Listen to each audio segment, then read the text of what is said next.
తెలుగు పద్య స్వర వైభవానికి స్వాగతం. శ్రీమద్ భాగవతం నుండి ఒక పద్యం.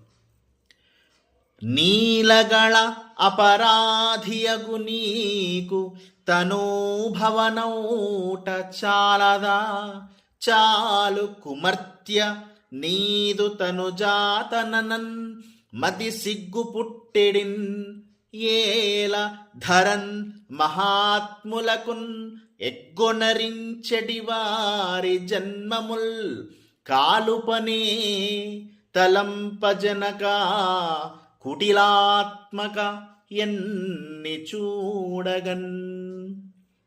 ఈ పద్యంలో సకల లోక శుభంకరుడైన శంకరునికి క్షమింపరాని అపరాధం చేసిన నీకు నేను పుత్రికను కావడం నా దురదృష్టం. ఇక చాలు నీచుడా, నీ కూతుర్ని అని చెప్పుకోవటానికి కూడా నేను సిగ్గుపడుతున్నాను. మాననీయులైన మహాత్ములకు కీడు తలపెట్టే వారి పుట్టుకలు పూడ్చిపెట్టనా మంట పెట్టనా అని అడిగిన సందర్భంలోని పద్యం. ధన్యవాదం.